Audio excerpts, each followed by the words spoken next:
Welcome to Channel 18 News. I'm Jim Rogers. A Hunt County man, Jalen Ryan Crockett, age 23, is in Hopkins County Jail charged with deadly conduct, discharged firearm.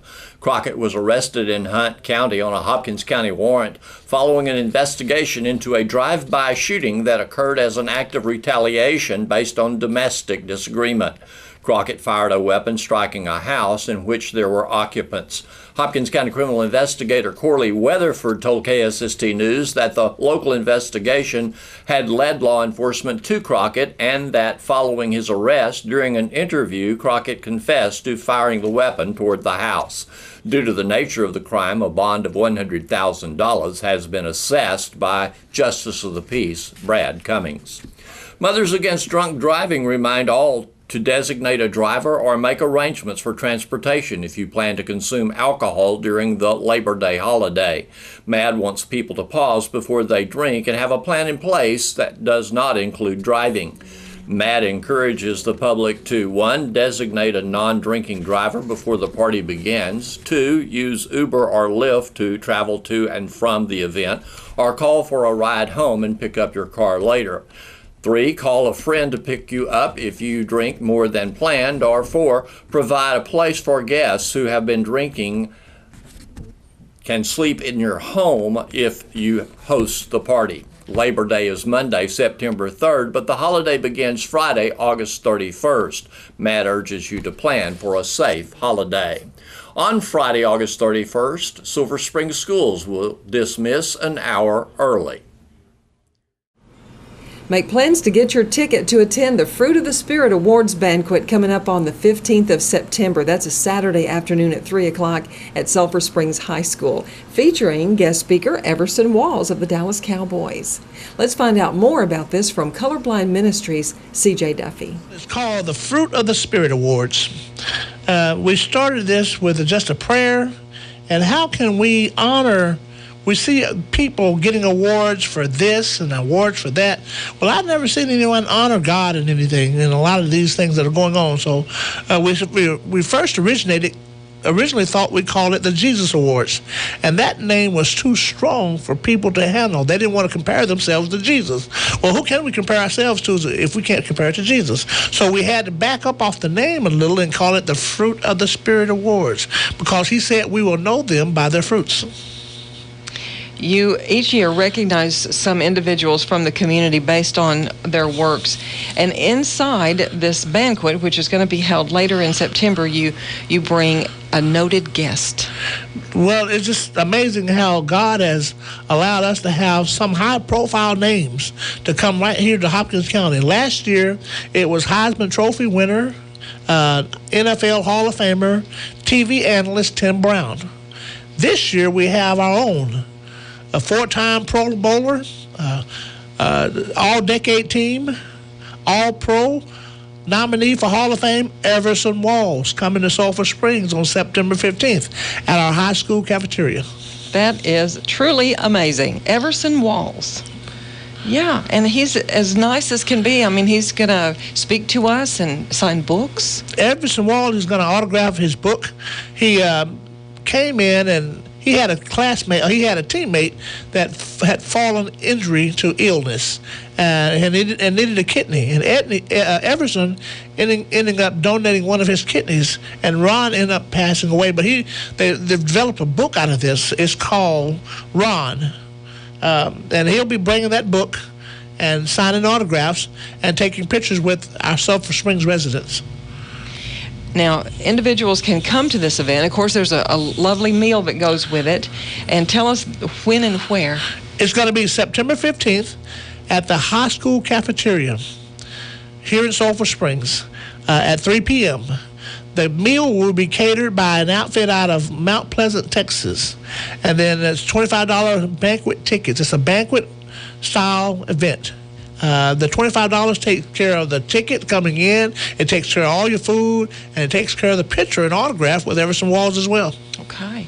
And it is presented by Colorblind Ministries, which is your, let's say, church ministry. Yes, ma'am. Founder and pastor of Colorblind Ministries is C.J. Duffy. God has been good to us, really good to us. And I'm just a vessel being used, and I want to bring in not it's not so much the name; it's the spirit that we're bringing to the community, and we're bringing people here that loves the Lord and people that have a message for our community. And for them to come to Sulphur Springs, these type of people, I want to call out all of our city government. I want to call out our attorneys. I want to call out the city council to be here, our mayors, the sheriff's department with Lewis Tatum and Jay Sanders with the police department, and then of course we got the #1 radio station in Hopkins County right here with KSST. And I'm talking about our high school coaches, the coaching staff, our kids. We aspire. We're at the start of our football season, and we have a nominee for a Hall of Fame and our own Dallas Cowboy legend coming to Sulphur Springs. I think that this gym, it will only hold 400 people, and it ought to be a sellout. We're going to start the ticket sales this week, and we have 400 tickets need to be sold, and I believe it's going to be a sellout. Well, I attended last year, and it was a very, very, very nice event. Well, we're looking forward to and on this one, of course, Everson Walls being a hometowner and a Cowboy, the news will go back to Cowboy Ranch, and maybe we can get Troy Aikman one day. Mm-hmm. That would be nice, wouldn't it? He has been spotted around here, I hear. I think Lake Fork area. Yeah, pretty good thinking, CJ. Well, let us go back and find out. I want to know two different things. Of course, we know a little bit of the background of the Fruit of the Spirit Awards, but through your ministry at Colorblind Ministries, the need for this came up. Well, again, recognizing our own people in the community. And the first 2 years, how we selected candidates were we put names in, and some of our own that we prayed and thought, and who could we come up with to have names? And as the names came out, we talked about it, and we thought that we ought to change it after this year. The candidates that are being selected, the 9 Fruit of the Spirit candidates this year, will be the selection committee. So they'll give me 5 names each. And out of those 5 names, if names start matching up, we'll know who those candidates are, and then we'll pray about the rest. But the selection committee from this point on for the Fruit of the Spirit Awards will be the candidates that's been selected. Okay, then. That's good. That's another great idea on your part. Colorblind Ministries is located in Como. It's at 210 Black Oak Road in Como, Texas. It's a ministry that has a pantry. We'll have lots of people that, as a matter of fact, in the next 30, 40 minutes, they'll start feeding people that are not so much homeless, but have needs for groceries and needs for whatever they need. We're starting a clothes pantry as well for people who are lacking in funds for clothes. But right now, you can go to Como, Texas, if you qualify, and get a load of groceries. That is doing good works out there. It was embraced from its very first day of being open. Yes. The food pantry there. And again, as it's on Black Oak Road, very close to Highway 11 once you make that turn. When you go into Como, Highway 11 from Walmart, you're going to take a right on 69, and about 500 yards on the right-hand side, you'll see 2 beautiful buildings. Those buildings belong to Colorblind Ministries, and that's where our headquarters reside right now, but we're looking to expand because I believe that God's going to continue to send the people in left and right because there's a need in our community. There's no peace here. There's no joy. People have lost their joy and they've lost their peace, and that's what America's looking for, and we have it right there in Como, Texas. God has given us to be a remnant here in Hopkins County. Looking forward to it. Tell us a little bit more about Colorblind, your services, your service times that a person could visit. Well, we have Sunday school. We have prayer service starts every Sunday morning at 9 a.m. Then our Sunday school starts at 9:30. Our morning worship starts at 10:15. Then at times we have special events that starts at 3 p.m. on Sundays. Then, of course, we have Wednesday night services with our youth and adult Bible study teachings. And we're also starting a marriage counseling class and a family counseling class that'll be also on Wednesday afternoons at 6 p.m. Okay, so you develop programs as needs arise. As needs arise. Of course, again, the pantry, we serve every every other Tuesday. We used to do it every Tuesday, but now it's every other Tuesday. It's going to be the second and fourth Tuesday of every month. Okay. And that food pantry has a name. It's called the Lord's Work Food Pantry.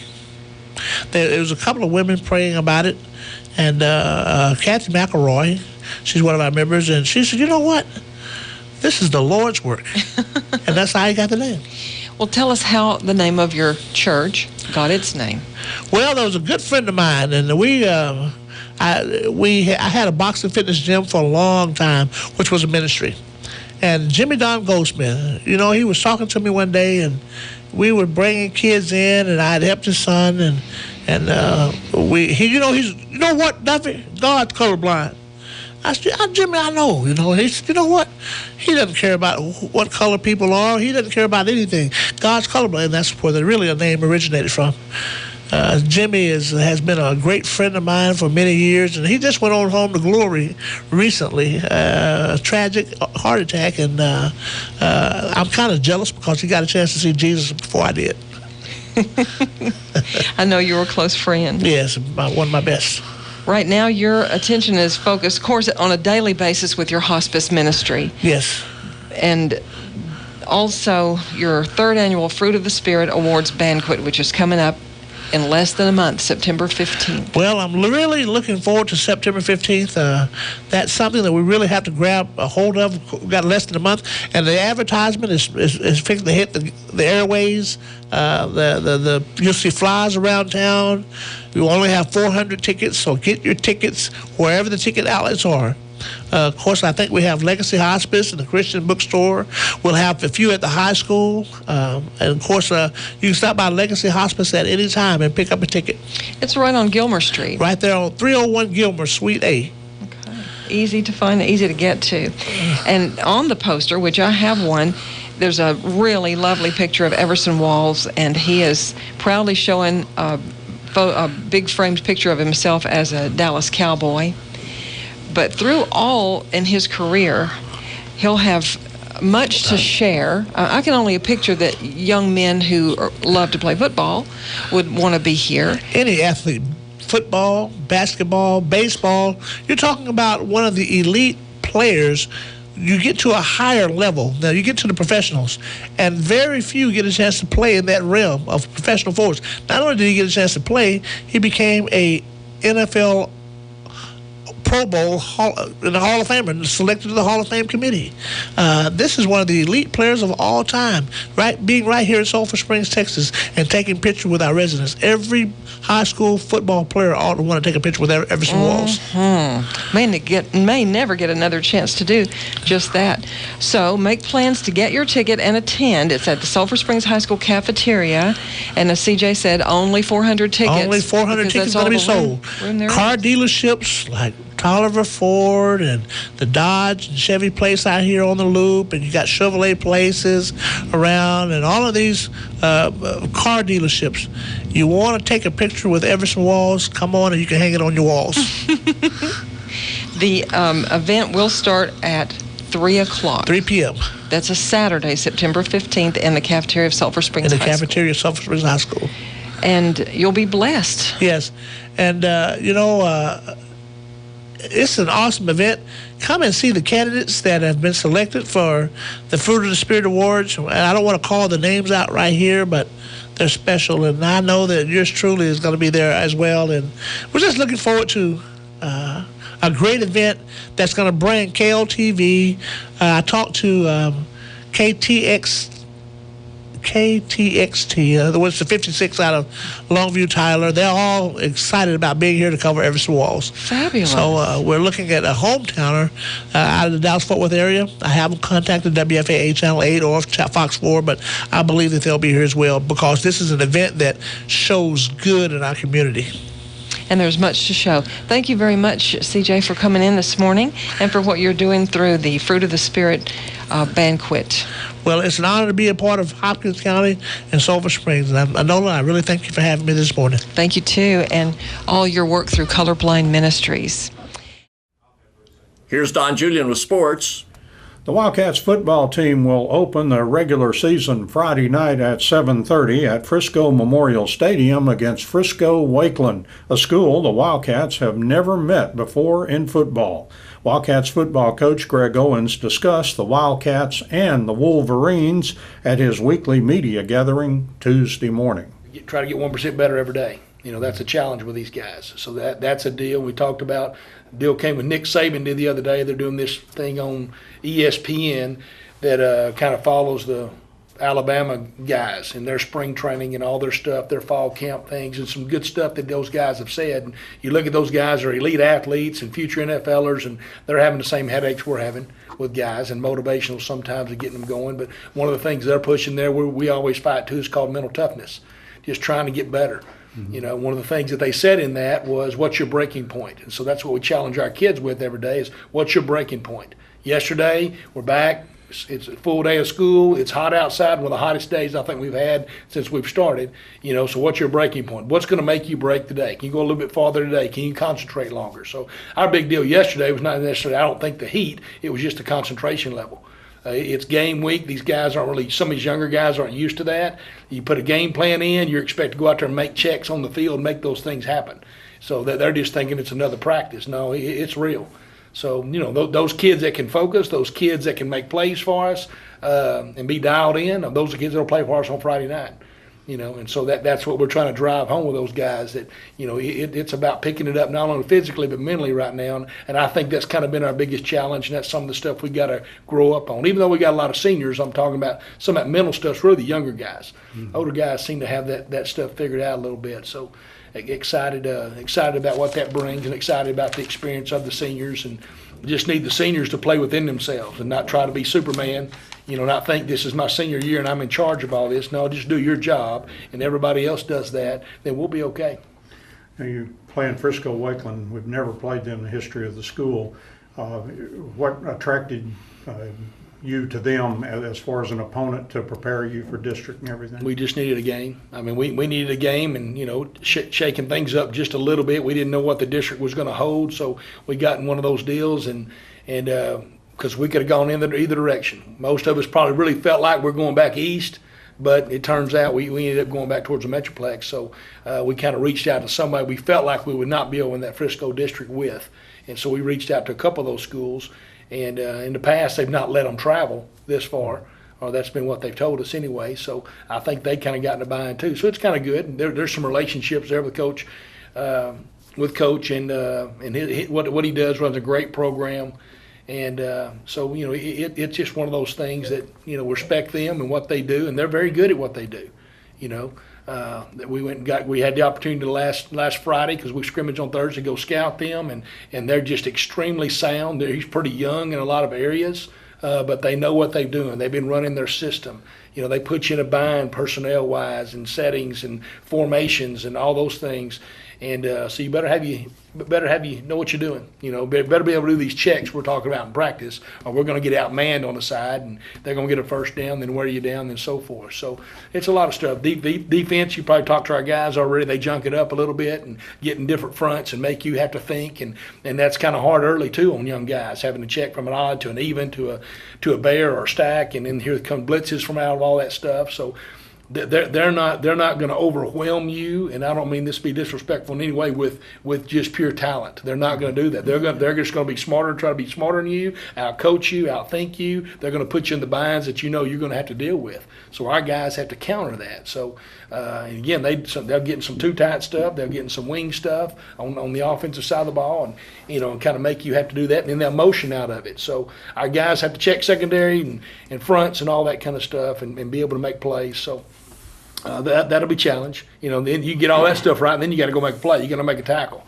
You got to go make a catch. You got to go get a first down. And you got to take care of the football. They're a team that's, I think, have made 5 playoff appearances.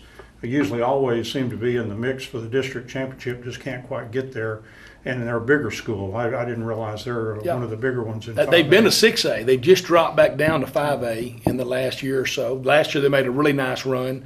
We got to go watch them play. I think it was Mansfield Legacy, I think. We got to see them play those guys, and they played a great game with them. And with all that stuff changing over there, I mean, probably the upper hand right now with athletes is Lone Star. Lone Star's had a nice little run. And then I believe they're opening a new school up this year's Memorial. So Memorial, you know, they don't have a lot of grandfathers. Whatever district you're in, that's where you're going. That stuff's growing so fast over there.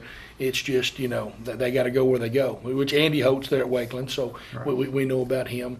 And that stuff's, we have a little more insight with those guys.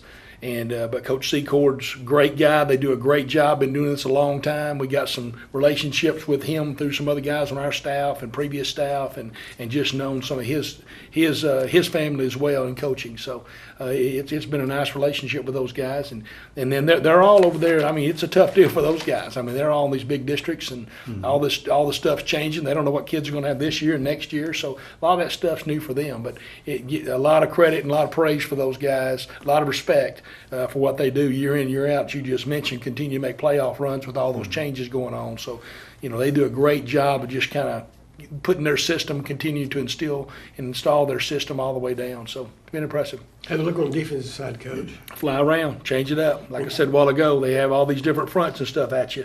And particular thing they base out of? Multiple fronts? I mean, it's just kind of, it's multiple.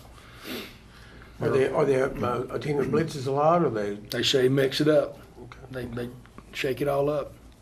Coach Secord also coaches quarterbacks. He's got a kid, I guess, was a JV quarterback, and so really no varsity experience. So that's something, you know.